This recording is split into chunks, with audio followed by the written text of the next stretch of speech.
Hello, my name is Burke Hedges, author of the best-selling book, The Parable of the Pipeline. I open my book with a story about Pablo and Bruno, who take two very different paths in their quest for financial independence. What you're about to see is the delightful animated story of their adventure. So, sit back, relax, and enjoy the life-changing lessons in The Parable of the Pipeline.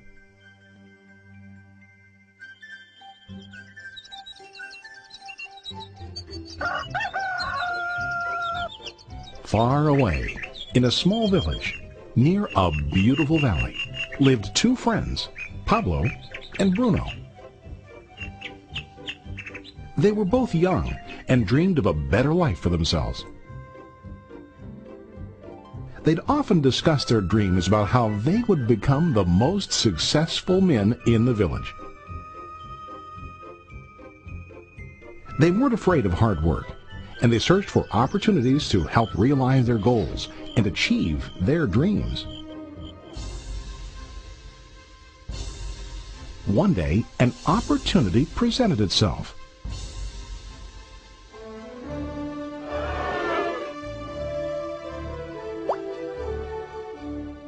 The mayor of the village decided to hire two people to bring water from a spring up on the mountain, across the valley, back down to the village.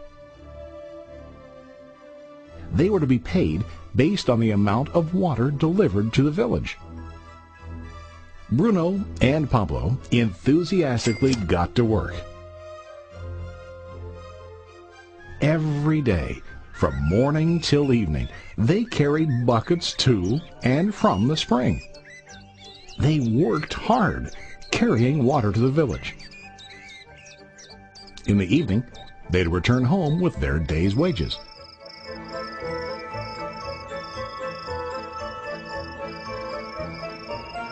Bruno was satisfied with his work and the money he earned. He was sure that with this work he could achieve his dreams.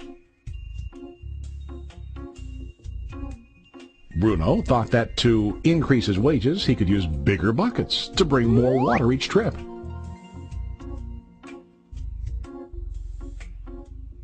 He believed with a larger income he would soon be able to buy a cow and the house that he dreamed about.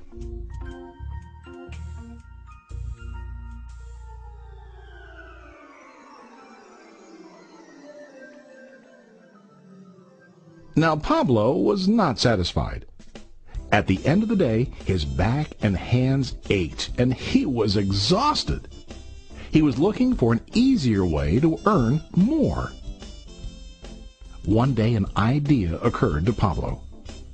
He imagined building a pipeline to deliver the water from the mountain spring to the village. With this pipeline, he could get more water to the village without carrying buckets back and forth from the spring to the village. Soon, he got very excited about his idea and began to plan.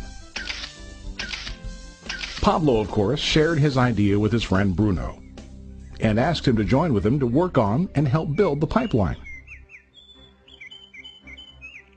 Bruno thought the idea was crazy.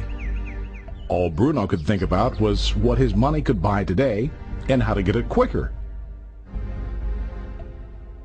He felt that building a pipeline would slow him down and delay him in achieving his goals.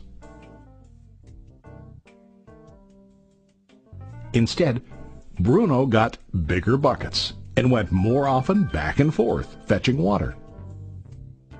He was sure that with this method he could make more money.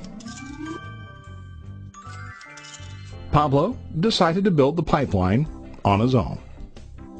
He understood that it would not be easy to build, and it would take time to complete the pipeline. Pablo knew that it could take several years to finish, but he set his mind on his goal.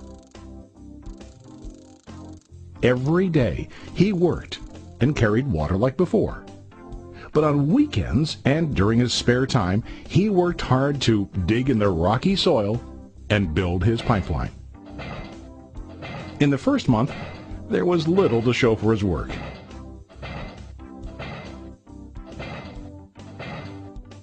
Bruno and the villagers laughed and teased him. They called him Pablo the Pipeline Man. During this time, Bruno's income doubled.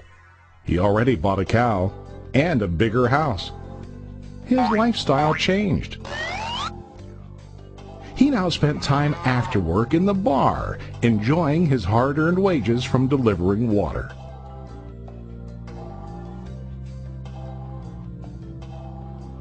What Bruno didn't realize was that his body was starting to stoop from carrying the heavy buckets every day.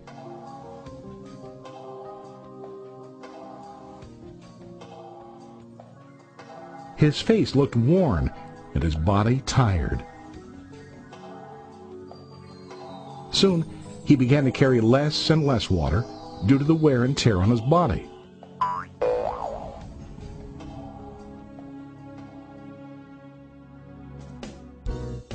Month after month, Pablo worked. Soon a year passed, and then a second year. Finally, Pablo finished his pipeline. He now used his pipeline to deliver water to the village instead of carrying buckets. Pablo was now earning more money than ever before. The water continued flowing to the village, while Pablo wasn't working. While he slept and ate, the water flowed. Pablo was happy and proud of his insight, persistence, and hard work. Now his income flowed as long as the water flowed through his pipeline.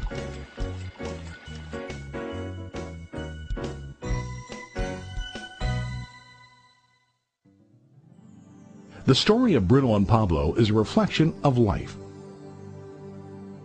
Their jobs symbolize what most people do to earn money. Bruno gets his money using buckets. He goes back and forth, carrying his buckets from the spring to the village in exchange for money.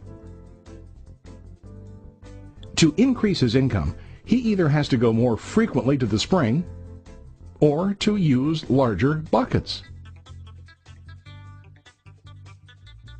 It's common in real life to increase our income by working harder. For example, working overtime or getting a second job. We also increase the size of our buckets by accepting a higher paying position, which often includes spending more time on the job. Most of us exchange time for money like Bruno. We know that every person has only 24 hours in the day and that it's not possible to use all our time to work. The most difficult time comes when we can no longer exchange time for money due to age, health, or other reasons. Then, our income stops.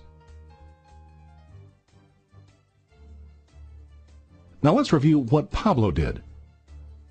Very wisely, Pablo did not exchange all of his time for a limited income, but he used some of his time to build a pipeline. He knew that the pipeline would bring ongoing income as long as the water flowed.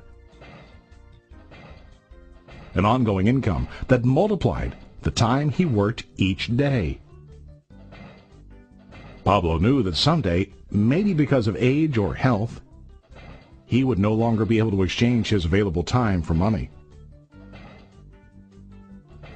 Pablo knew that if he could make his idea of a pipeline work, then he only has to do the hard work of building the pipeline.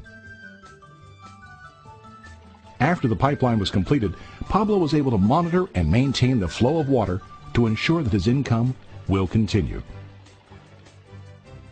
Pablo has shown us that to earn an income, we don't always have to directly exchange time for money. There really are better ways. How about you? Are you still like Bruno, who directly exchanges time for money? Or do you want to be like Pablo, building and maintaining a pipeline for ongoing income? If you are interested in the idea of building your own pipeline, contact the person who lent you this presentation. You can start building your pipeline today.